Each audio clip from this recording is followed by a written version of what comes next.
I think we'll start, and then if when Rajashri comes on, we can go back if we'd like her input into things. But let's give it a start. Jeff, I do have some questions that were written in, but do you have any questions that you want us to raise while you're here? Me? Yes. Oh, not off the top of my head, actually. All right. Okay. So they're going to let it percolate. Daisy, do you have any questions? Sure. I always have questions. Oh, wonderful. So let's first start with you. Yeah. I kind of like asked Matt last time. So why we don't bounce? I mean, some parts we bounce, some we don't. But actually, Matt said shouldn't bounce at all. So no, I think, all right. So why don't we, since you're referencing Matt, let's start with Matt's answer, and then we can discuss. Yeah. So Daisy and I were having a conversation after class recently about bouncing, because I think I'd said to Daisy, like, don't bounce, just go down in the posture. I can't remember. I think it was Janya Sharasana towards the end of the class, and so Daisy was pointing out, well, there's in the dialogue, obviously, there's bouncing triangle, and so, he says bounce a couple of times like a motorcycle ride. But there's a difference between bouncing to get into a posture, like you're warming yourself up.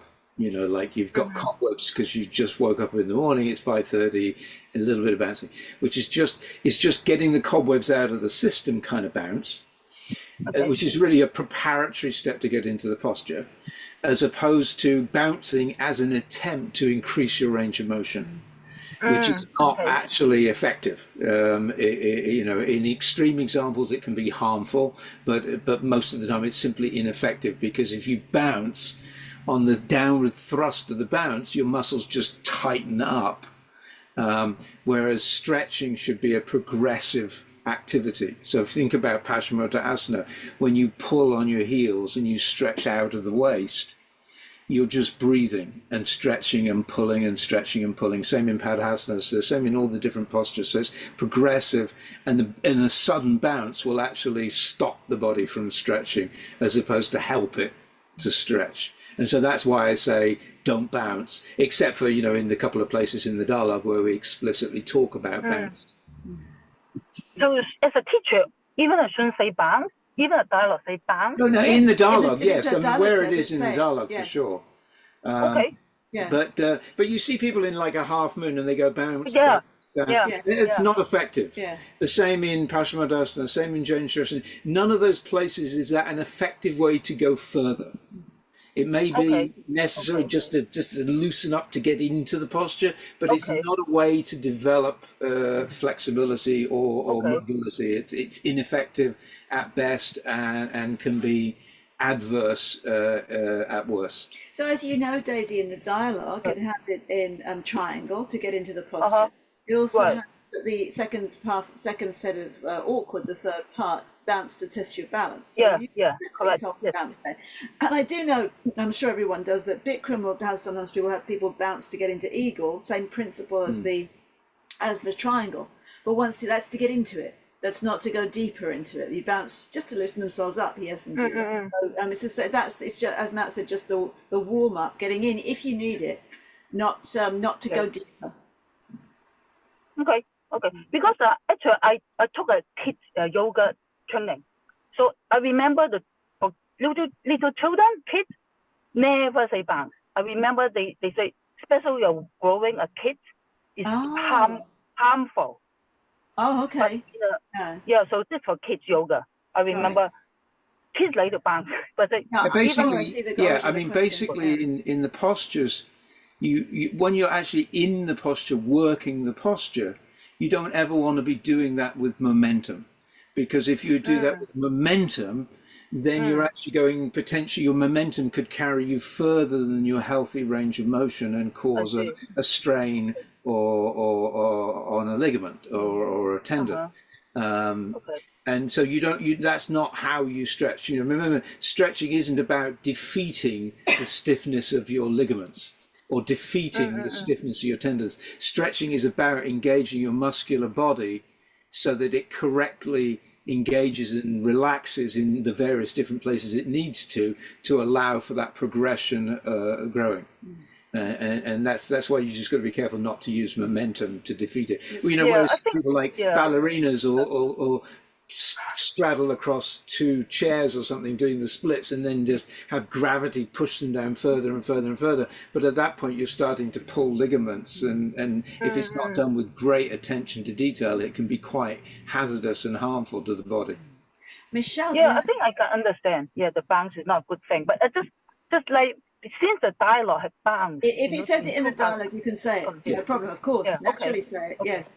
Michelle, do you have Okay. anything to add to the... But mostly just chiming in the same, but Matt, you're reminding me, what is that lovely gal's name? Oh, here's Rajeshri, you guys. Oh, good. Anyway, she was a well-known, she's moved away now, Ashtanga teacher. She used to come, you guys, and take the yoga with us in the second studio. I know you would know her. Anyway, she is a dancer, and she was doing those splits on chairs back in the day. And she actually went lower and literally hurt her sacral joint. It took her like 9-10 years my to get back from that, right?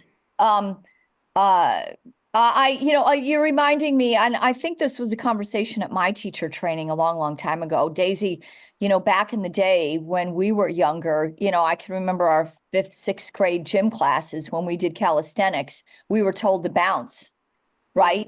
We were told to bounce. I mean, I remember, Jeff, you're nodding too, right? Like I remember even, I'm thinking of our football team, now, they don't do that anymore because bouncing, you have a tendency, right? You could hurt yourself. Like Matt said, you're going beyond what the healthy range of motion is. You don't want to do that. One thing I do want to state that, Bikram says, and it was really reinforced a lot at this teacher training, was when he's having you bounce in triangle, he wants you to just go low. He's not asking you to go up and down. Up and down, yes. He's asking you to go down, go down, down, down. So it's strategic. Where he puts bounce in there is strategic. But yeah, I know in Paschimottanasana, sometimes you see, this back and forth, but it's just a steady pull, and you're going to get, more out of it. Yeah. So yeah, I mean, careful. I always think too, sometimes we have words in the dialogue and then we kind of thread it throughout the entire dialogue when it doesn't belong where it lives. Yes, yeah, absolutely. exactly. Very good point. Yeah. Yeah. Yes. Hey, Rajeshri. Hi. Hello. Welcome. Hello. Nice to hear you. Thanks for being on with us and your crazy hours all the time, right? Hi. Oh, there you are. I am right now. It's 4 in the morning. Yes. How's the training going? Training going very well. Really well. Yes. Nice group and very attentive and very, Good. like they are all ready. It's like Wonderful. sometimes the Wow. group is hard to move them, but this group is very easy to carry them forward because Wonderful. they are Nice. well. Yeah, that's Very really nice. rewarding. Wonderful. Wonderful. Yes. It was so much rain yesterday. Oh, really? Is it now raining? It's a rainy season, is it? Yes, yes. Well, yeah, it is. I mean, this place is Khawlak is always raining. It's always raining a bit, isn't it? Yes, that's right. Yes. But right now it's a lot of rain. Rain, Yes, yeah. it was. Yeah. Well, thanks for being on and happy belated birthday too. Yes. Too Yeah. happy belated. Yeah, thank you. Your Thank you. Both ways. Doris. Hi. Do you want to put your question to Rajeshri as well? Since Easy. Daisy? Oh, my question. Oh, Put your What? question, yeah. hi. Easy. It's just a little bit different now. Wendy's going to see you. She's going to TT in 2 weeks time. You will remember Wendy Hunter. Maybe not. Oh, It's okay. good. That's Yeah, good. she's going. Yeah, from Oregon, because she have a student. Stay now. I don't know the name. She's doing the TT, and then Wendy's going to support her and watch the graduation. That's Oh, what I heard great. from Wendy. Great. Yeah. Yes. And then okay, and the thing is, Tony from Oakland. Tony, did he call you? I think. Okay, No. good. No, there. Oh no, yeah, he's gonna call you for any other things. Okay, so my question is about bouncing, because in a dialogue, two pastors talk about bounce, but then other pastors don't bounce. So my question, like, why sometimes you bounce, sometimes you don't? And I got to answer kind of like, shouldn't bounce it or bounce in a No, way that only like where it was Michelle. dialogue says. Yeah, But but I teach say bounce accordingly, but I explain to student that why bounce or how to bounce or don't bounce. So want to understand more about this. Bouncing part. Yeah, it's a very a good question, and I think Michelle explained very nicely. The bouncing part of the yoga asanas in Bikram series, there is always we mention in these two poses. The way it's been done to just go in deeper into the stretching. I sometimes myself, when I teach, I'm always careful because I give people a little bit more choice to make that, because sometimes a lot of people lose balance even try to do if it is a new people. This is with my experience that happen, or they just don't understand. But I think it's safe. I will say that it's safe to do it because the way we do it, the way we stretch forward or we do it in awkward, the way we have all control of the muscles. So I don't think there is a problem the way we do it. But I will always say that when I teach, I'm just very careful with it. If it is a new student or if it is a student as a good practice and they are, I literally say the second set, not even the first set. And the second set, Okay. usually my way teaching is I always let the first set happen and the second set, then they have full control of the postures and I kind of let them decide that if they want to do it or not. It's just my way of teaching. Okay. More like a worry, more like the half moon pose. They bounce. I don't like that. I mean, it's not good. So I need to stop them. Don't bounce for that posture, right? Half moon. Stretch more deeper. I don't know. Is it really bounce? They have. I think what she means is they're going, Going, we were bouncing. talking about so the When we distinction say is push, where push, push, That's really Yeah. you know, push, Yes, push, yeah. push.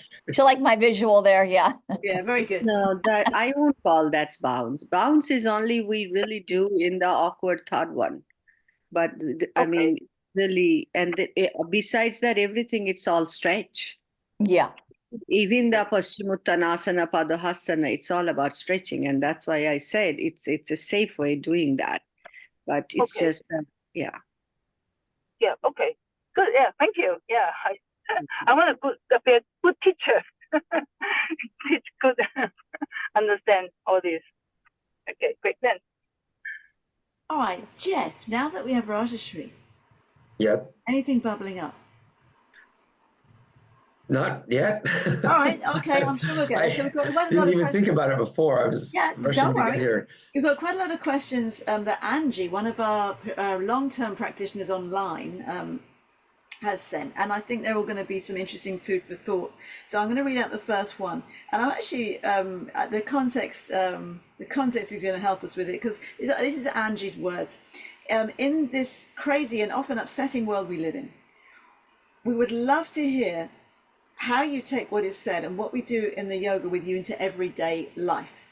And she gives examples. For example, during the pandemic, Kerry made a big point of the dialogue in Shavasana, head straight, eyes open, breathing normal, and that it had a huge impact on how I approached the day. During the same time, I always enjoyed what Matt said at the end of the recording about using final Shavasana as a way to defend yourself from the crazy thinking, and this was right before the pandemic, the empty shelves, the lack of toilet rolls, as I remember, because I took that class. So what she's asking is, and the context again, how do you take what's said and what we do in yoga into the life outside the room? What tidbits are you yourself using today? Can I start with you, Rajashri? I'm going to read something I wrote, and it was very handy because I've been giving all these lessons here. So it's called Mat to Mind. Mat to Mind with yoga. So Mat to Mind with yoga refers to the connection between the physical practice of yoga, typically done on a yoga mat, and its impact on mental well-being. how, when practicing yoga on a mat, individuals engage in various postures, breathing techniques, and meditation, which not only strengthen the body, but also cultivate mindful focus and inner peace. The process of moving through poses on the mat encourages practitioner to be present at the moment, fostering a deeper awareness of the body and breath. Over the time, that mindfulness cultivate on the mat can extend each individual daily life. When they are not on the mat, they're outside, helping individual managing the stress, improve the concentration, and enhance overall mental clarity and well-being.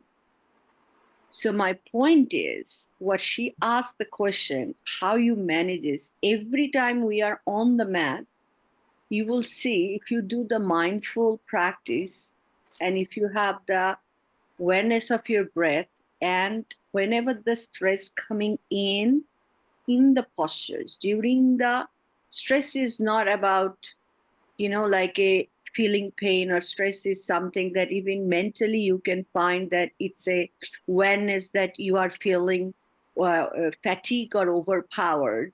And that's time, if you rest on and have the awareness on the breath and breathing through the rest, you find.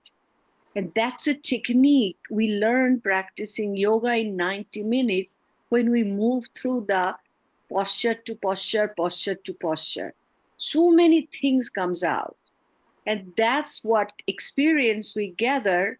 And end of the class, when we do the savasana, you will see how it goes away, because it releases everything, because it finds the homeostasis, and not only the relaxation in the body, relaxation on the mind, relaxation with your anxiousness, relaxation of your expectation.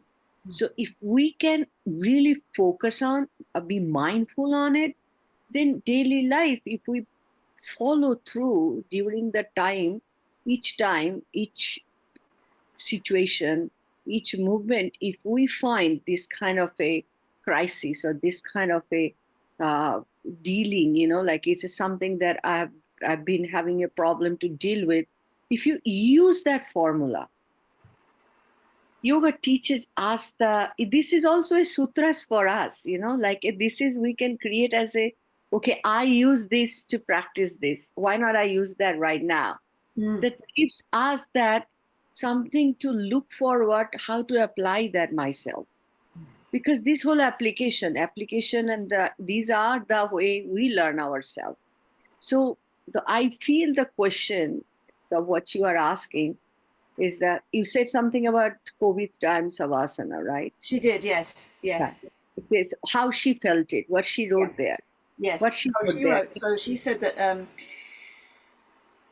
Kerry had made a big point in the dialogue in Shavasana, head straight, eyes open, breathing normal, and that had a huge impact on how she approached her day. Yes, because she needed to be something in that space, that moment. But that moment in 7 days later, if she in different state of minds, different state of being, that might not work again. It's each individual, we grow, with the time and the space. So that's why I'm saying that it's a mind awareness that we have to be open to expect and accept what is happening. And that's the beautiful thing in yoga. And that's why we grow forward. Is that the answer the question a little absolutely. bit? A perfect answer. Yes, absolutely. So I think she's throwing this open to the panel. So Michelle, I'll refer you. What tidbits? She's used this word. It's an interesting word, but tidbits or something more expansive like Rajashri. Are you using yourself? I don't know if there's any one thing. I think the essence of the yoga practice is that's what it does. Translates into life. So I would tell Angie, I mean, I almost, to go back to what you were saying, Rajeshri, I think sometimes when we're in our practice, you guys, it's like standing head to knee. When you're kicking out and you have that moment where maybe you're getting a little bit tired, you kind of hit a crisis mode. Yes. Right? So what are you going to do? I mean, you want to breathe through it, use more concentration, use more determination, build in that patience, build in that faith. I mean, that's the moment, right? So if you're doing that, right, then you can't help but have that translate into your everyday life. You're going to hit a crisis mode in any situation on a daily basis. Yeah. So instead of running away from it because of your practice, you're going to be able to look at it in the face and stay present, breathe, use your determination, have mental clarity, awareness to go right through it, as opposed to doing what a lot of us do. Well, what maybe we used to do is kind of deny it, go around it, push it away.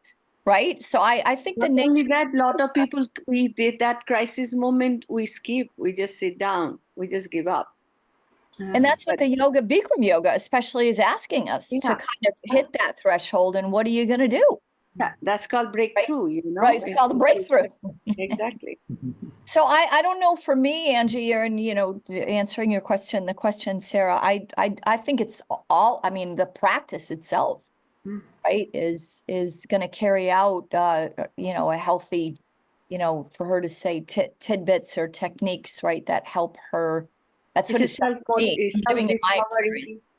Yeah, it's a self-discovery, self-motivation, this is all yoga does, and self-development, self-awareness. It's like everything is there. I had a big breakthrough, and I told Matt and Sarah this, not too long ago in my 26 years of practicing. This wasn't that long ago. In standing head to knee, I had a moment where my elbows were down, my head was down. I was trying to touch my chin to my chest. And then I felt a little bit of a quivering, like I was going to fall out. And then there were probably many times throughout the years that I fell out, but I had the ability to stay in it. I had the ability. And it helped me, because I was like, normally, if I hit a certain point where I knew that maybe it was, all over, I had to start again. That's okay. But this time I was able to kind of take it a step further. Do you know what I mean? Rather than falling out.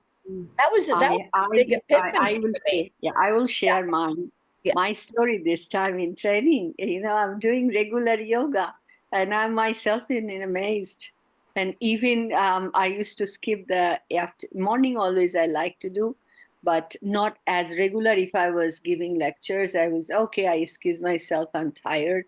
But not to say anything, I'm doing also 5 o'clock class. So you know what I mean? And that's it. That's a big thing for me this time. Right? Yeah, 5 o'clock. Look at how many years you've been doing yoga, right? It never ends, the learning, right, Rajeshri? And it was not easy to do the 4th and 5th. First, second, third, okay, I excuse myself, after a long time. But the 4th and 5th, the agony was with my body more. I think I was dealing with my hesitation with my brain. Really, I do in front of the group, I'm just still walking and walking. I said, I throw my body there and it will happen. But it does happen, like you're there so many years, yeah. But my practice always went on and off after we lost the studio, so kind of like not that regular. Home practice is not as good as when you do it in the class. It's a very different practice, but I'm doing it. And it gives I see the result, that when you cross that threshold, you break through that feeling of worry and anxiety. Even it doesn't matter. It's like when and how advanced you are, but you are always beginners when you start again. So I feel myself that I have energy. Energy gives you the spontaneity, like I really today, I'm like very much awake, like I said, okay, I'll make this time, I'll wake. And before I would be saying, I would be I know you are awake. It's amazing. Wide awake, yeah. Yes. That's great. That's great. So anyway, thank you. Do you have anything? That's great to hear, Rajeshri. I'd like to say that when Michelle was talking about crisis in the pose, My description for myself would be panic. I'd be in a pose and I'd notice, oh, can I go any further? If I can't, am I coming out? And kind of a panic start to churn up, and learning to just be with it. Be with the panic, let it rise and then subside, and then that translates outside too. Right. If I'm in a situation where there's a fight or flight or some sort of kind of panic and crisis, same basic principle, that I would just be able to then not react, stop, try and not react, and then it would subside. Learning that is a great thing. It does go away. Just don't judge it and don't try and suppress it. Yeah, that means you are really wise the way you put it together, because panic mode create as a resistance. Yes. Yeah. Yes. Create all these problems. Protection. Yes. Guarding. That's the fight or flight. Yeah, you explained, but you are let it happen. It's good. That's realization. Nice. Oh, a little crack. Yeah. Okay, here we go. Okay. Good. Pat. For me, I think it's just, I mean, there's many ways in which practice translates into the real world, but into the rest of the world, I should say. But the ones that I've been leaning into more recently are really the observation that it's in the practice that I learn that I'm not trying to do what I think I'm trying to do, really. I might be busy in the posture, but it doesn't mean I'm actually trying to do what I think I'm trying to do. And so then starting to notice in my daily life, like if I'm in a conflict with somebody on the phone, you know, maybe it's a customer support agent, am I trying to get to the end, get to a good outcome in this conversation? Or am I just trying to prove I'm right and they're wrong? You That's know, right. it's like, so what am I actually trying to do? I'm on the phone, so I'm doing something, but am I doing what I think I'm doing, which is seeking a resolution to the problem that caused me to pick up the phone in the first place? And so noticing that in the room, that you know, the instructions in many places in the dialogue to try and touch the mirror, try and touch the ceiling, touch the floor, touch your toes, you know, various different places where we are instructed to try, and then maybe, you know, so it says try and touch the ceiling, and I'm like, no, I'm just holding my arm in the air. I'm not actually trying to touch the ceiling. So then taking on trying to, and being at peace with that, so that it's not a stressful thing. You know, not taking trying as stressful, but trying as peaceful. You know, like my heart beats every day. It constantly tries to beat, but it's not stressed. I mean, unless I'm, you know, doing some cardiovascular extreme thing, the heart's not stressed trying to beat. It just beats.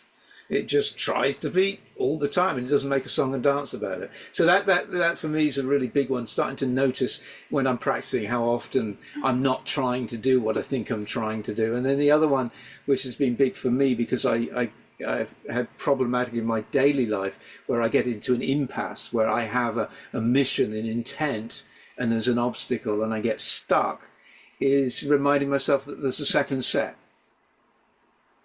You know, it's not like it all has to be resolved in this moment. Yeah. I can try, I can take a step back, I can re-engage again, or I can ring them again tomorrow. You know, so that the fact that, you know, that it's impermanent and there is a second chance has been helpful. Yeah. I will tell you, I will add it very nicely. He explained that, you know, be at peace.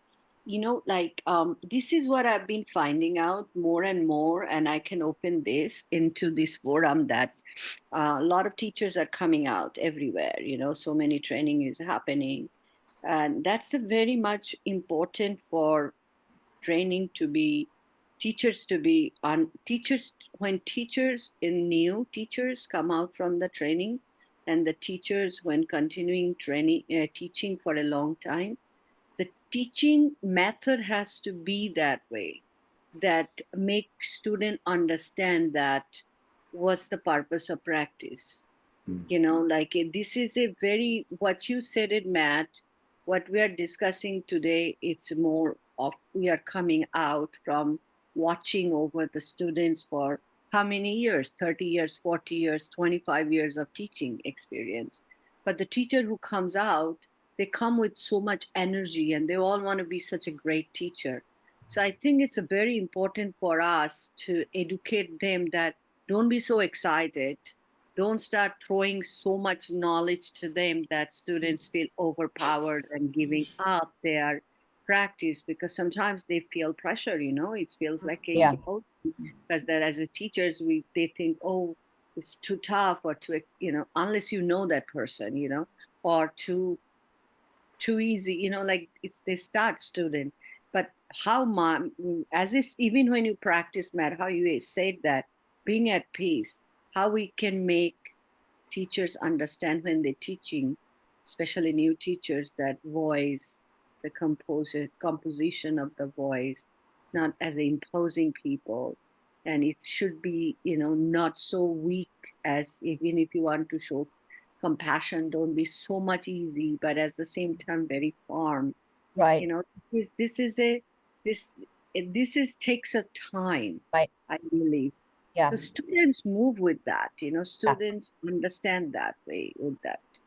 So I'm just That's throwing. powerful. Oh, That's I something very we, much no, agree. it's a great thing to add, because that's something we talk about. We, Matt and Sarah and I just met yesterday, but there's that dance, and you got to remember what's the point of the yoga, right? As we're Exactly. on the podium, right? For them, right? Purpose. Service to them. Yeah. Absolutely. So I Sarah, just want to what's say your- welcome to everybody who's come on now. Eri, I see you there. And Kamal, welcome, boss. Nice to see you.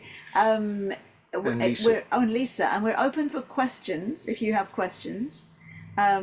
We've just been talking about, to paraphrase, what we learn in the yoga room on the mat. How do we take it out into the world? If anyone else has anything they want to add before we move on. What about your comments? I've been playing with recently. I became aware that standing head to knee, the teacher says pick up the foot, and I pick up my foot, and often I'm the first person to pick it up, and this is not an issue for me. I just choose to pick up the foot. And I've been playing recently with how does that translate into the real life in terms of like things that I don't find quite so easy to just choose. How do I just choose to do them? And see that any emotional disturbance not as something that needs to be listened to as significant, but just as like a calibration issue. Like if I'm having emotional disturbance about something, then it's because I've gone off my axis a little bit. So how do I come back? By choosing an action, So that's really that's awesome. Yeah. That's mine. In that vein, very quickly, I heard a wonderful definition a long time ago. I heard a wonderful definition of stress. Stress is when you resist the reality of what's happening. When your handbrake is on and you try and drive forward in the car, there's going to be a lot of stress in the braking system of the vehicle. But if you release the handbrake, there's no stress at all. The vehicle goes easy peasy. So it's a good reminder for myself to try and to keep that in my mind. Like if I'm experiencing stress, what am I resisting? Yeah, totally.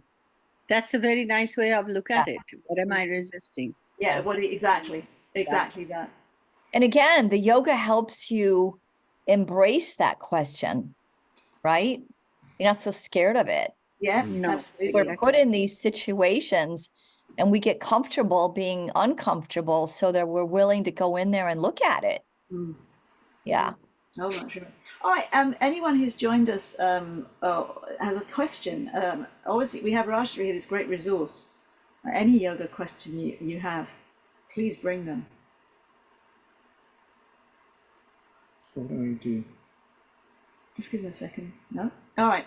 So we've got a few. We have quite a treasury of written questions. They're all from Angie, but they're very good ones. So let's see if something percolates while we do the next one. So her next question is about standing separate leg head to knee. And these are her words. I had been taught for years that in this posture, 2 heels in one line means that each heel was essentially straddling an invisible line. However, recently it has occurred to me that 2 heels in one line can't possibly mean something different in just one posture, and that it must have been a teaching point that was simply overused. Could you confirm this? Do you truly want your heels to line up on a line instead of straddling either side of a line. What's this? One more time. Can you? Yeah. Yeah, which posture was it? Didn't catch. Standing separate leg head to knee. Okay. And we'll go to Rajashri first, okay? No. You guys talk now. Yeah, No, so let me say again. So, you guys start saying it. I want to hear what you think about two line. all right. So to paraphrase, two heels in one line. Does it mean two heels exactly in one line, or two heels straddling the line? Can I answer this? Yes, of course. Go ahead. Yeah. So to me, it's quite clear, and certainly how I teach it, that the two heels in one line is like if you drew a line from the center of the back heel to the center of the front heel, it would be the direction you're facing. You're exactly on the line. The two heels, essentially one heel is behind the other if you look at yourself from the front, not slightly offset from one another, which would be the equivalent of if they were side by side but displaced backwards. And it's because when you turn on the heels so that you stay in the same plane as when you stepped across the mat. So when you stepped across the mat, your two heels were in one line from the side, and they stayed in one line as you turned 1, 2, 3, 4, 5 times beyond your flexibility to get your two hips in one line from the side. Now your two heels in one line. Now occasionally you do encounter some teachers out there that intentionally teach it differently, but that's my understanding how it's taught, and that's how I've been taught by Bikram. And and there's a reason in this particular posture why that's so important, because you're building strength and stability in your legs and your hips in this posture. This is the foundation of that posture, to have the legs strong, the hips strong, and then you use a strong abdomen to hold yourself up as you go down and put your head to your knee. And if you start to separate the feet in space, you start to lose the stability in the hips. It might seem easier, but you actually have less integrity in your hips and your leg. Your stance is less secure. And so you're making it easy for doing it the right way. That's how I understand it. Can I just pick out something you said, the mechanics of it, that if you step across the mat and then turn, effectively that would be what you just said. Yeah. That's how the heels end up in that one line. Yeah. If you did that purely, that would be the intent. Yeah. That's what I got from Michelle. Okay, I know. It's so funny. We just talked about the last question, making sure you keep your peace. Just hearing that question makes my skin boil. I'm going to be totally honest. We're talking here because I don't know where that came from that you straddle. I don't know where that came from, and it's not just this posture. I mean, think about standing separate leg head stretching, toes slightly pigeon-toed, two heels in that line. I mean, it's, triangle posture, right? Turn your foot a half an inch more so your heels are in one line. I mean, Bikram Yoga is all about alignment and making sure that we've got ourselves stacked, shoulder, hip, heel, spine stretching up. He's starting with your feet. No, I don't know. I mean, I don't want to overanalyze because I don't think it's necessary. I mean, it's straightforward. one line. yeah. If he would have said straddle, right, Rajashri, but it doesn't even make sense to me. Yeah. Even what you're saying, I understand, Matt and Sarah, with the no.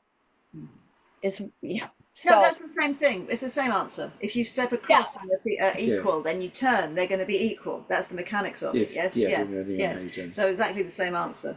And we pivot because he also too, because, we don't want to change the distance. We set up the distance, keep the distance. And I mean, even awkward, right? Just the way we step out, right? Like that we start out with our feet together. We don't have one in front of the other, a little wide, or it's so, I don't know. I feel like that's I don't know why that one got singled out, because I think it's kind of out of context completely, in my opinion. I've heard it when I've been in online classes during COVID. I've heard it from. I have heard it too. I've heard it from. I'm not saying it's right. I've heard it. I had somebody send a video to me on somebody who's teaching it, and I mean, Rajshri, you can add to this, but I don't.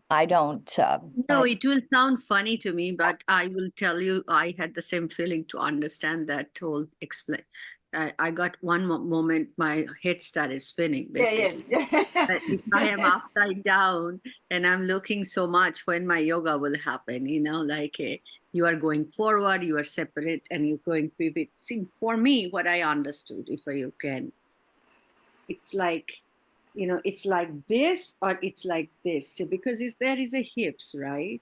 And you open feet and you just twist. It will take its own momentum, looking at it. If you look at it, the heel exactly behind the other foot, I mean, both foot in exactly, or is a little bit away from it, like a centimeter away. This is what I understood myself, because there's a hip weight in there. So Yes. it moves. So it's we try to keep it exactly foot behind. See, one is 45, one is 90, right? But both heel must be in one line. That's what we say is on the side. Whatever you see on the side view or facing in the front, only that time we are trying to work through the hips. So I think a lot of time I have seen people, if they are having the hips, arthritis on the hips problem, or it's just hard for people to be even pivot to even side, right, or the left when you do these hips rotations. It's just my therapeutic side. I'm just saying, I try to work with the people, and if there is a very lower back, or they have a lot of back injury, to going for them forward even harder, they just hold it and they try to bring it down. So for them, keeping the both feet in one line, it's become sometimes a big problem. But it's just they do their best. So I'm coming as a teacher, with a therapeutic teacher who sees people with the difficulties and deformities that they try to overpower. And sometimes they say, where I focus on. I focus on compression, try to make sure I focus on their muscular stability, that they have there's the muscles on the back of the leg where you are twisting, gastrocnemius, the stretching, because that's where the big problem, there's heel spar and then Achilles tendon, or the soleus muscles, those are the things I work on that time. It's my personal view of the therapy where I will look at it. Of course, the benefit is in kidney and pancreas, we know about it. But there are some postures on the other postures can also substitute that. But at least it helps to impact on it, or to make it some change, if that helps anything. Because first when you said it, I was like, what? Yes, it was a lot of words. Yeah. Yes. Yeah, I actually took a class years ago. I think just before COVID or during COVID. It was an Iyengar class where we had a deliberate part of the class. It was more advanced class, and they had us deliberately do that to displace the feet, front and back, to displace them both outside and inside, so they were beyond the center point. Deliberately then do the posture to experience the distinction and how it affected the hips, the knees, the ankles, the feet. Exactly. And of course, the moment the heels were not in one line, you lost the balance of weight distribution on the legs. And so somewhere that had to go somewhere. And so it would either go to the outside of the foot, the inside of the foot, it would go to the ankle, stress the ankle, or stress the knee. So I think, to Raj's point, you might have an individual who's got some problems with the hips that makes it hard for them to do it. Well, that's what you're dealing with that's in front of you. But as a generally healthy way to do the posture, the heels in one line is what is naturally alignable for the body. And so anytime you teach it to deviate from that, you're taking people away from a healthy point of practice. And I think you're trying to challenge that part of the body that does get stiff. I mean, remember, we're asking them to twist their hips 5 times, right? Yeah. That's a little bit of a warm up too, Yeah. right? I mean, it is a warm up, right? You're Yeah. trying to get your hips in one line, right? I mean, all of this is to, I know if I don't do it, my left hip, it'll atrophy more. So it's challenging. It's right? The same thing about why you have the big step. So these two things are related to one another, the heels in one line and the big step, and the twisting to try and get the two hips in one line. All of that is building stability in your hip structure. It's building strength in your hips. And so, yes, if you've got a damage or a weakness in the hips, it's going to be hard. But the practice of trying to do it is going to build that strength. Here we go again. Just do it the right way, struggle, right? And accept that and be in that little bit of a crisis mode. I just want to ask Rajeshri this because, you know, now that I'm thinking about it, I do say it once in a while, very rare. If I see somebody, their back leg heel is not on the floor. So Rajeshri, I will have them like just move their toes a little bit more towards the mirror, like out a little bit to get their heel down. Is that appropriate? Matt and Sarah, you know what I'm talking about? You guys, right? You know, I always focus on putting their heel down very much. Yeah. If the heel comes up, the whole weight comes up on the front leg or somewhere. It's not the right thing. I mean, that's very important. Yeah. I always try. but is there an adjustment there to bring the toes out or just leave it and have them keep trying to put the heel down? Does it matter? How wide it is depends on the person. Yeah, you know. true. Okay. Just a little adjustment is okay. You know, like a lot of people bend their knee and keep their hands on the floor just to get a balance first. You know, to keep the both heel in one line, you needed that because as soon as that you have keeping the both knee in one line and then second set, a lot of time if I see the students are advanced students, like they are practicing long time, if you keep the thumbs crossed and keep the only fingertips down on the floor, hold weight, do you know how much we need to control the body? I think that's the amazing pose for the gravitation when the whole weight's pulling down and you are using the core and the back. It's amazing pose. Yeah, I heard you one time when you were teaching Rajeshri. I thought this was profound. You were saying like over time in that posture, you'll feel the weight more evenly distributed. Yes. It's not so much. Yeah. Actually, back. Our whole back is beautifully, because back and the abs is like a subordinate, you know, like all works together. Yeah. So all these muscles on the lower back is so much engaged that time. And it's really, we can build, it's not doing a crunching, you build that strength and flexibility, but doing this only postures can give you so much back, so much return. And it is such a mental, sorry, Matt, I just want to add that it's ironic too. We're on two legs and we struggle with our balance in that posture. It isn't interesting. Yes. Yeah, it is. It's fascinating to me, right? And it's a good one to accept, right? Like, whoa, right? Like to help their balance, yeah.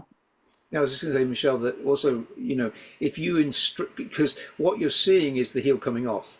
So if you instruct them with the action to bring the heel down, and of course that is in the additional dialogue about keeping the heel down. If they have tremendous limitation in the mobility of their ankle, their foot will slide out. So it will go out a little bit as they struggle to get the heel down. So it's not like something you need to ask them to do. See. Right. If you've got a stiff ankle person and you say to them, try and get your heel down, they will try and get their heel down. Well, there's two practitioners I'm thinking of that do it on a regular basis. And I was just saying, you know, why don't we try, you know, just to help them get the heel down. That's a very challenging posture for myself. And in particular, when I get my legs too wide, my heel will come off, and I try first to bring more weight on the back leg to get the heel down, and if that doesn't work, then I bring my feet closer together, and that's the only way I've been able to find to get the heel down, because I've understood that to be one key aspect, is to keep the heel on the ground, and that's what I've noticed for myself. But that's I'm very awkward in that posture. That's very challenging for me to come down with that one. So that may not be valid for other people. I'm not sure about that. I would shorten the stance. Yeah. Go ahead, Rajeshri. Yeah. No, I think it's a hips issue, which is actually referring to here, which I was bringing up for people, because I see more people with the hips issue. They have difficulties to do this posture. It's not the pulling that much. This one is very hard, the hips issue. And you're talking about ankle straddle, you know, because this is the one actually gives the stability of ankle to keeping that feet alternately when back foot, when you try to push the heel down.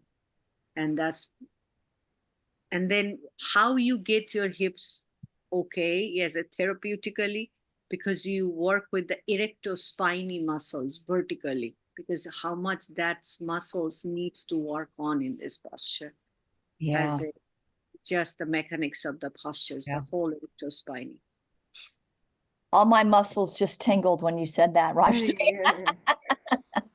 Actually, there's another there's another group of people who have difficulty with this. Very flexible people have a lot of difficulty with that posture. Hip I flex. think not being able to use Noodles. the very difficult. Noodles. Yeah. So, Eri, did you have a question? Yes, I also have a question about the posture that we are talking about. Ah, good. Yeah, I'm always no. I mean, every posture, I'm always questioning: Am I right? Am I okay? And then which one should be prioritized? This very single thing. Maybe that the problem come from the language too. Sometimes the first things that the rock your knee. What does it mean, rock your knee? Like that. So, so that every word to understand for me is very difficult. I'm gradually maybe understanding, but the one that we are talking right now is the most confusing. I really don't know. I really don't know what should I focus on. And then the teacher said, head to the knee, touch toward the knee, but definitely impossible to. So I bend the knee. Then if I bend, the heel come up. So which should I prioritize? That's my question. Rajashri, can you help Eri? Ari is newer with us, and she's loving very it. new. Yes, Yeah. soaking it up as we obviously are hearing, which is great. So, Eri, how many days or weeks or months have you been practicing? I've been 1 month and a half now, and then except for 5 days, I doing in consecutive days every day. You So know, far. you are such a great student. I really congratulate you. Thank you. Be courageous about asking questions and trying to understand, because most of the first month people I have seen, they're so confused, they don't want to even know. And you are already liking it so much, and you want to learn and you want to understand for yourself. And I will tell you, the space you are at the right space. Only the teachers can help you, because it's guide you through. Just follow what they say. Just follow what they say, because right now, if we are trying to give you more inside of this, you will get more confused when you go back to the class and you will say, okay, I heard this from this, I heard from that, how I apply to myself. I'd rather have now for 2 more months, just try to, when Sarah teaches, Matt teaches, Michelle teaches, just Jeff teaches, just practice that.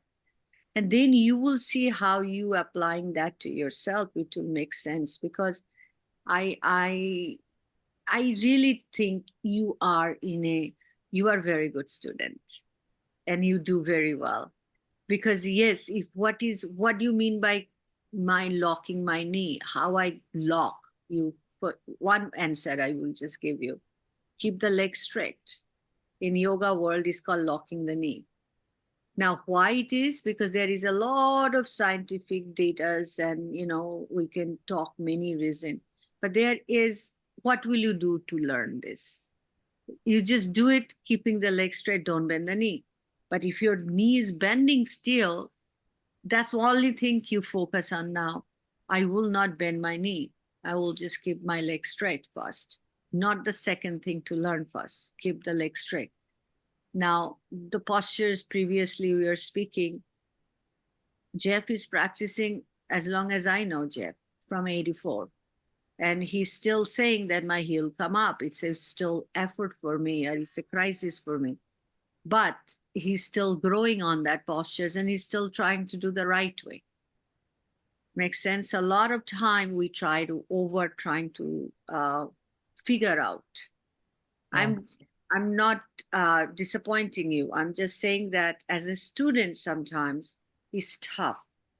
If we learn everything and to apply, it's better just follow the dialogue. How the teachers are saying, just following the dialogue. Now, Matt and Sarah, Ari is your student. So you jump in here, because I feel like if I try to explain, it's confuse her. Ari, you understood Ari very well. She's a very good student. She tries the right way all the time. She's very diligent tries and hard. dedicated, and she's as you say. So you so beautifully put it. Rajashri says to you, Ari, you're in exactly the right space right now. Keep there, and you'll just see the progress. And ask your questions if they're burning questions like you just did. You know, that's yeah. I mean, all the postures. I mean, pretty much all the postures have a request for you to try and do something that's difficult, that your body might find difficult, or you might think is impossible for your body today or ever. But it's the process of trying to do it that increases at a very practical level. It literally increases the neural connectivity between your brain and your body. It literally gives you access to parts of your body that you didn't even know you had or didn't know how to use. But it's a progressive, repetitive practice that unlocks that key. And in the process of unlocking all of that, it's also unlocking your mind and your emotions and your spirit. So there's vast amount of extra stuff that's flooding through the practice. If you can just let go of thinking that this is about trying to get a result, and think about this is all about practicing. So you think of like a tennis player who practices serving a tennis, you know, so just on his own in a court, and he just serves the ball, serves the ball, serves the ball, serves the ball, serves the ball. He's just practicing. He's not against an opponent. He's not in a competition. There's no scores being recorded. He's just practicing. And in that practice, he's mastering himself, his emotions, his breath, his body, and obviously his art of being a great tennis player. And if I can add, and in so doing, right, that repetition of the one thing is going to help you learn. A lot of your answers are going to come. You have to keep practicing, and that's why the other thing that's really brilliant about this practice too, Ari, is that in Bikram Yoga, the teacher doesn't do the posture, which I find fascinating because you can't even look at us to give you the answer, right? It's a mind-body connection that you're discovering on your own. Yeah. So that's what's so beautiful about it, right? The ultimate, right? If we want to talk about the North Stars, is all about self-realization, and you're using the body to do it. So your questions are great, right? And we're all smiling because we had them too, but you got to keep doing it. Yeah. You got to keep coming. You got to have the reps in, and you're going to gain that comprehension yourself. It's great. Yeah. Very good. Any more questions that we have? Actually, I have 2 more questions. May I? Go ahead, Ari. Very silly questions. I'm so embarrassing to ask, but I have one question, very silly. One is, why do the breathing from the nose but not mouth? It's not a silly question. It's a good question. Yeah. The reason why that I want to hear how you explain this. So when you breathe, I'm going to have a go. When you breathe through the nose, Ari, it's not, for a human being, it's normal breathing. This is in a state of rest and peace. You breathe through the nose and you maintain that. It actually activates the parasympathetic nervous system, which allows you to be calm and focused. When you breathe through the mouth, it actually activates, at the most extreme, the fight or flight response. This is a stress response, like you have to do something now, boom, and the whole body's going to gear up for that. Now, it works both ways. If I'm, for example, running away from a lion, I will breathe through my mouth to go very fast and to get away. But if I breathe through my mouth when nothing's happening, my body has the response physiologically that something has to be responded to that's stressful very quickly now. So I'm going to get a stress response. The same way the other way around. If I am very calm, I'm lying on the floor having a lovely time, I'll naturally, as a human being, breathe through the nose. And then if I do it the opposite way around, I choose to breathe that way. I learn to breathe that way. I create that calmness even when I'm in a stressful situation. Wow, that's very interesting. I broken my nose bone. Damn, it's so hard to breathe from my nose, and like when I do breathing from the nose, I feel like from the very narrow straw. That's a very interesting case, and there are other people who have like deviated septum and stuff. And Rajashri, could you answer that aspect? of No, it. but it is normal, and you need to learn that. Yeah. Or you Yeah. really need to learn that, because Sarah explained very well. You activate the vagus nerve, which is the parasympathetic, and that's what you really need to do it. Yeah. And that's what we always constantly we try, because that's where you affect, because that's connect from here to the larynx, to the pharynx, to the sternum, that the whole nerves. And so when you are having that straddle, the breathing difficulties, you need to learn how to breathe through the nose slowly and properly, distribute that air. And that's what the whole yoga teaches you. It's not about mouth and you try. And I think that's what your difficulty is in the whole class, maybe with the whole breathing. I think you will see is so much difference every day when you come. Every day it will be easy. Yeah. Because you already have the broken bone, and you really can continue life not knowing how to breathe properly. Yeah, I totally agree. Wow, that's a great thing to share with us, Ari. Yeah, just be patient.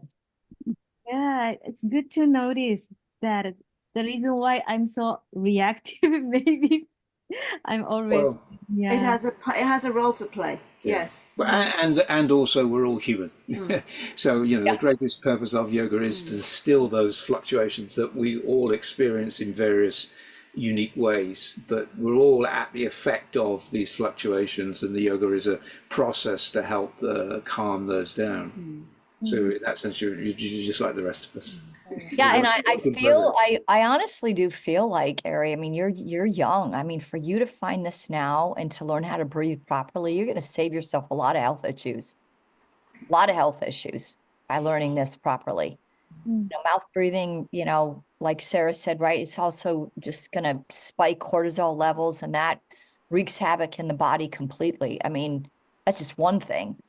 So just There's a very simple thing you can do if you want to see the effect of this. If you're ever in a situation like maybe you're driving and there's nearly an accident, something like that, and you feel that sudden clench in your chest, it's like, and you suddenly got very anxious in that moment, just for a split second. It's very normal, it's a very natural reaction. Take a deep breath, close your mouth, and slowly exhale. And if you slowly exhale, as slow as you can, you will probably feel hormones flooding through your body. You'll feel fluctuations through your nervous system as your body literally wrestles itself back into a state of relaxation. And if one breath is not enough, you do several. So your breath, how you breathe, is that powerful So that it important. can almost instantaneously change the chemistry inside your bloodstream. It's very interesting that we call it normal breathing, and it is normal breathing, normal being correct, the best, the most productive way. But many human beings, especially in the West, cannot breathe normally, right, and have to relearn badly. it. Yeah. Yeah. Very good. It's the least common of all Yes, senses. yeah. It's interesting, and it has there's all books on it now. It's become a big thing. It's like it changes facial structure, it changes mental states and physical state, everything. So it's an important thing to learn patiently over time. As thank you, Rajashri, for saying that. Eri, you have one more, I think, since Yeah. you're on a roll. Yes.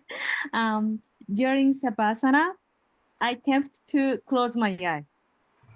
But why open the eye is important? With Savasana, last Savasana, we can keep your eyes closed all the way when you finish ending the class, but not before. Before Savasana is a resting postures, and it's in between the postures. And we just need to keep the eyes open, being aware of, the moment and moving for the next one. It's like only the homeostasis that we do this in between. But that homeostasis doesn't need to be totally sleep rest, It's just the body's homeostasis there. Any other explanation you guys want to give? That's perfect. with one, Yeah, no, I think, It's you know, Yeah, that's great. Yeah. so I would have said what Rajashri said, but in slightly different words, which is just that you don't want to disengage. You are resting momentarily for 20 seconds. You don't want to disengage and go into a slumber, which is pretty much what Rajashri said. So off the back of that, I'm going to ask another of Angie's questions. Actually, in the first Savasana, teachers sometimes use the dialogue explaining how yoga is a gas station because we gain energy. And then she says they often say something about how yoga is the only natural exercise in the world because it is scientific, and that through science we can explain nature. So Angie says she does understand the gas station, but I don't think necessarily everybody who might be tuning into this does. So if we address both parts, what does it mean yoga is a gas station, we gain energy through it, and then what does it mean that it's the only natural exercise in the world because it is scientific, and that through science we can explain nature? I would like to go to Rajashri if that's okay. That's yeah. Okay. What question? Oh, the two things in the Shavasana, the first Shavasana we do, the words in the dialogue, explain how yoga is a gas station and how we gain energy through it. And then yoga is the only natural exercise in the world because it is scientific, and that through science we explain nature. Those Wow, a long explanation. Can you start wise, because Tony Carr is reaching out to me. Oh, okay. I was just answering. good. So That's good. That's good. in 20 minutes, I will talk to you. You know, like second one, first one is that yoga is a gas station. To me, whenever to gain energy, you need to actually relax. It's a gaining energy, is yoga's energy is gaining energy, which our body is all the time fight or flight mode. It's never get rest and digest, never get our body is into the stress, get out of the stress. So what happened during the yoga classes, we work hard. If you really cognitively, you know, all these mental, spiritual, emotion, we create a war in between us, like a bone to the skin, finger, you know, like a skin, how we say that, bone to the skin, finger to the toes. Yes. Inside out. So we really create a war zone in ourselves. You know, the threshold is so high that time because of, and we really feel that's the pressure we create ourselves. And when we in the hot room, we create that kind of a pressure and we have that threshold, immediately we start giving a lot of our energy, you know, like a not resisting it. We are just giving our energy. That's why to be in the class and just to show up sometimes hard, and to be attentive in the each postures is very hard. And if you see that when we try to do that 90 minutes at the end of the day, where is the stress? Where is the fight or flight?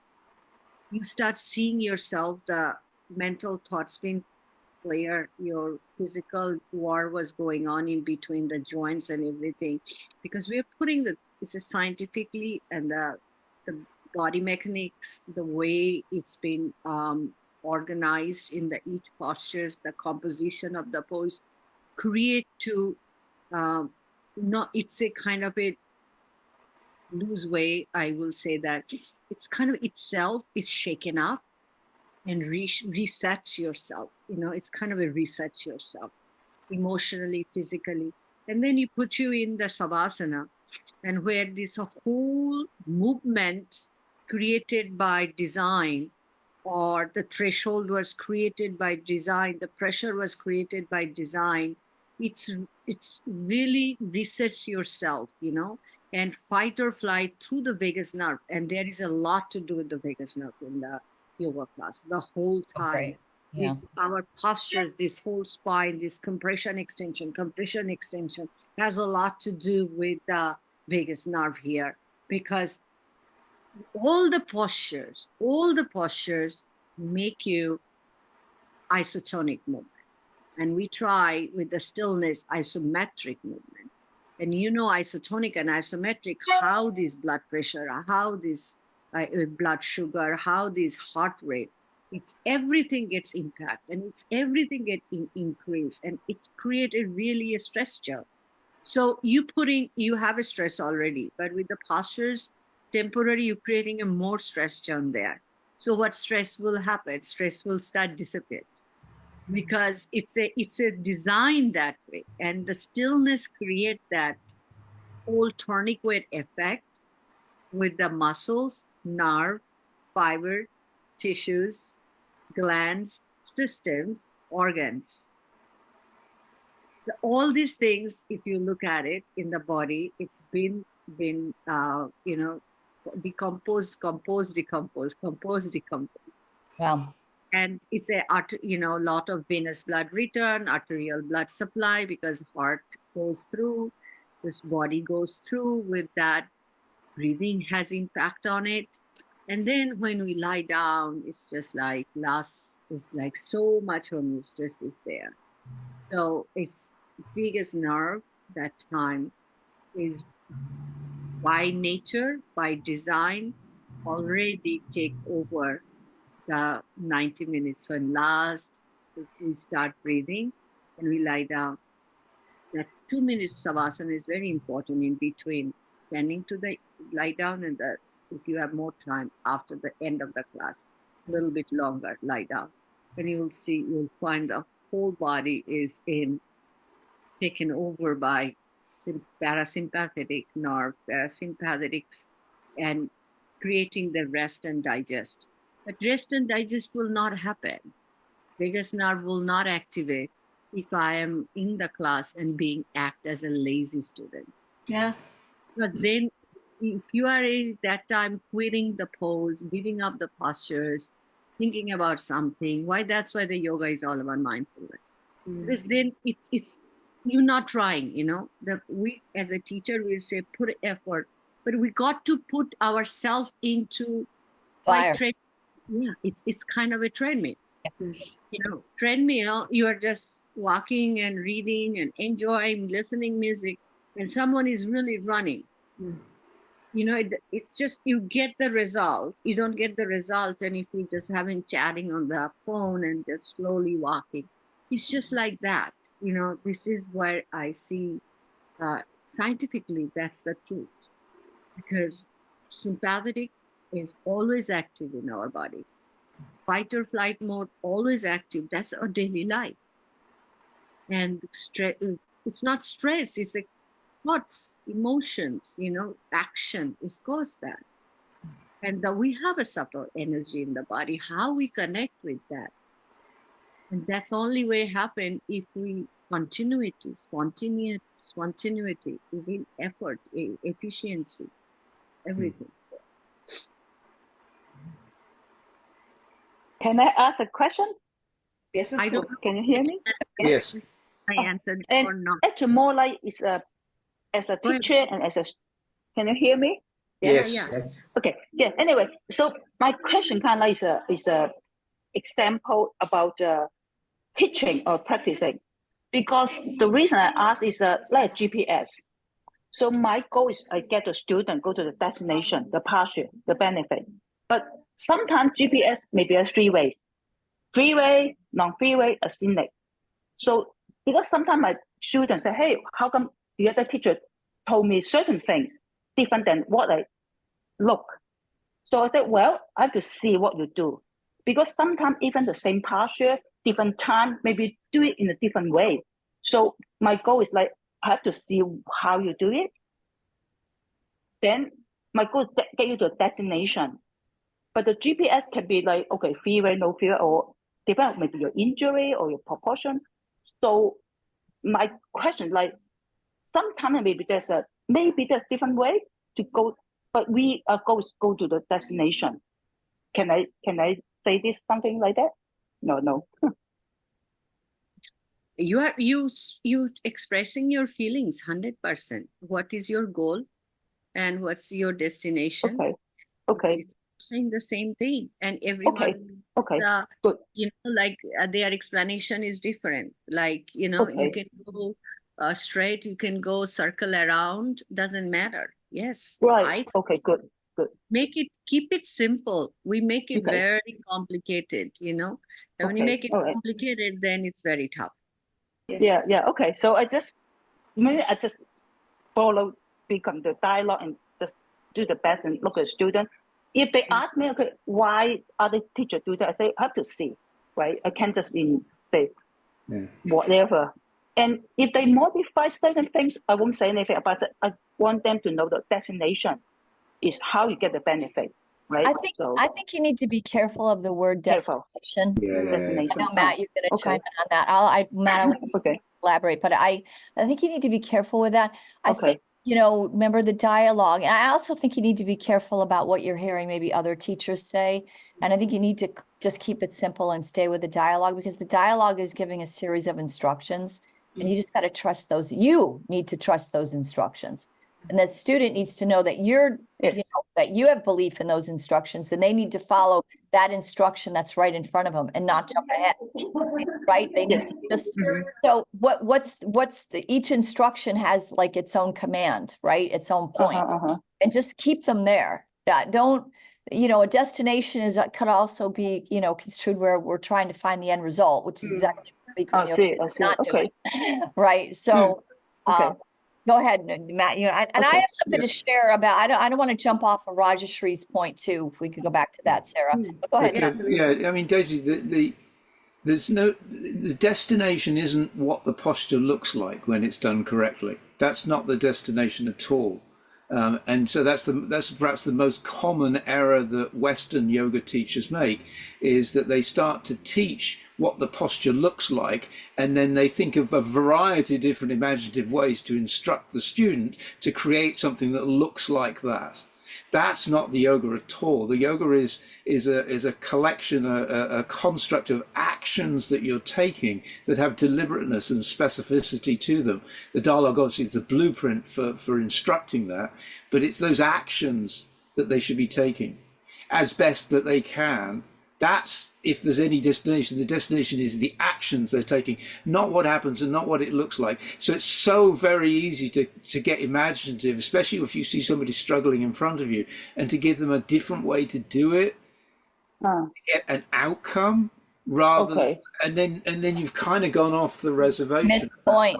You've missed the point. Actually, I should say the destination is the shape. For instance, it's the alignment, right? The destination is the alignment and get the benefit. That's the destination. How the alignment may be even, but not the shape. Definitely not the shape. It's the alignment of that student, and if that student can get the benefit. No, the destination is the journey, Daisy. Yeah.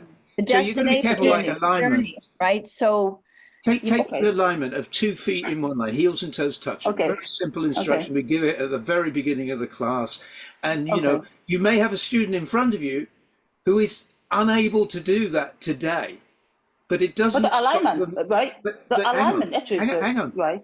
Okay. It's the simple alignment of toes and heels touching, feet together. Okay. That's perhaps one of the simplest pieces of alignment that we teach. Okay. The benefit doesn't magically occur when they actually make contact, one foot to the other.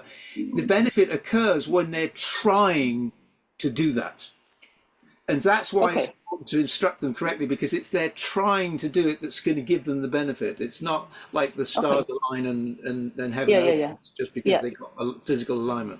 So I would say, I'll come back to you, Michelle, one second. I would say that it's not something to worry about. It's, as Roger said, keep it simple. Give the correct instructions. Allow the student to work on it. It doesn't matter how perfect it is, it matters they're trying. And I'm just going to use our teacher's words, Bikram's words. It's not a problem if you don't try to fix it. They keep trying to do the best of their ability. They get the benefits and they learn. Michelle. Well, and this ties into even what Rajashree was saying about explaining the nature is, when you do the yoga and you realize that you're on a journey, just that itself is telling you that is nature. Nature is, right, think about the tree I'm seeing in Aries, we're always trying to rise to the sun. We have roots, and then underneath there is a tangled mess, and we're trying to work things out and enrich our soil. And then, and just by doing our yoga practice, right, we're part, also it humbles us, is because we're part of nature. we're not greater than, we're part of this whole experience too, right? So, even kind of what you're saying, Daisy, to me kind of helps us, all of us, I hope, bring back the point of why we're doing Bikram yoga in the first place, not to get pretty postures. In fact, it will be the emptiest feeling ever, Daisy, if your students are thinking they need to get to a destination and they get there and they realize it's the emptiest feeling ever, right? There's nothing there, right? It's Yes, the Greece, journey. it's the journey, it's the trying, Yes. it's the That's why I falling, love yoga. right? It's the, Yes. can you have joy in Yeah. the sticky situations? Mm. Can you not be emotional about or get frustrated when you can't do something in life, right? Or can you embrace, you know what I mean? All that stuff is the nature, right? And I love, trees are a big deal to me. I love looking at them. If you singled out a branch on a tree, you'd go, oh my God, how ugly. But if you looked at the tree itself as a whole, it's amazingly beautiful and powerful, right? Like, so the yoga, and again, Ari, this goes back to your point, just keep doing it. I mean, this juice comes up for yourself. You start, and it has to be the same thing. That's why the consistency, Daisy, and what we teach too, it's the same thing, because the moment we change it, then nobody's getting anything. We're just moving laterally. But if we keep it the same, we're going to go deep and go high. We have to let the student, right? They have to learn through the yoga. We change it, they're not getting anything. Absolutely. Right. Yes. We had some really rich discussion this afternoon. I Oh, don't say, my God. Did you have a question?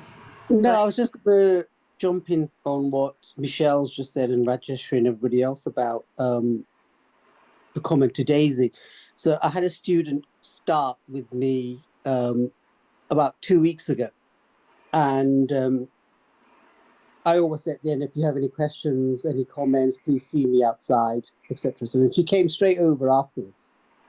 And she said, feet in one line. I am struggling with feet in one line. I won't get my feet in one line. So I said, well, why? Why can't you get your feet in one line? What's going on? She said, well, I have a plate in my right foot because I'd broken my ankle and I had an operation. And I said to her, well, how long ago are we talking? She said, oh, it was about 45 years ago. I went, okay, so 45 years ago, and obviously you have a plate in your foot, and so obviously the foot's obviously healed around that plate. Yeah. I went, if I ask you a question, I said, are you trying to get your feet in one line? She said, yes, because you keep saying to me 2 feet in one line, toes and heels. I went, so as long as you keep trying, then that's your journey to nice. You may get there, you may not get there, but as long as every time you step on that mat and you try to get your 2 feet in one line, you're always going to be moving forward with it. If you don't try, then you won't get anywhere. So, Daisy, you just have to, with Ari as well. Yes. You just have to keep trying. You just have to try and try and try. And as Rajeshri said, not be lazy. Yes. But also need to relax, because sometimes we try too hard, don't you think? Need to relax alignment before you stretch or something like that. I tell you what, Daisy, in my experience of teaching, you sometimes have to tell someone to try less hard. It's about once a year, maybe. That you get the odd individual who's trying too hard. You meet them sometimes. They're puffing and sweating and going purple and but that, you don't meet them very often. It's like, that's my opinion. True. I have a point to make here. If we are almost finishing it. Yeah. But listening Ari and you, it's really I find one thing is that I take today, for our discussion is very interesting point. As a point of the students get confused when beginners comes with so many dialogues. We say how overwhelm them, and they try to look into their body and try to figure out how they are going to put all this into. Sure. Yeah, it's a puzzle game for them. And then second, as a teacher point of view, I see that two things I feel like making this good lessons for me too. When you teach, as much as, because we have a dialogue. The reason having a dialogue is easy to follow. And if you, as a teacher, if we don't follow, and when we try to teach without dialogue to the students, and we don't trust ourselves to the dialogue, And then students also stop trusting as a teacher. Yeah. You know, it's very hard for them to follow something. So as a teachers, it's very easy if you can stay that same thing and stay in the structure of the dialogue and then let the student grow into it. It's easy for student and teacher to connect in the class. And the same time, the Daisy's point is like, most of the students are not the same level. Some of them very advanced level, and they always look for destination, you know, final destination, and they reach there for their understanding of destination. Okay, I touch foot to the toes, and my destination is over. You know, then where I go, then this class is boring for me. But make them understand yoga is not about the postures. Yoga is the journey we are talking about that time. As a teacher, I know Daisy is a teacher, so that's what I'm saying. You have to, explain the students the purpose is not the posture. Yes. Okay. So if they understand that, because I know it's so much happened to people that, I flourish in the pose. I do, can I do now full camel? Can I do like this? Because they just try to push themselves, but that's not the posture.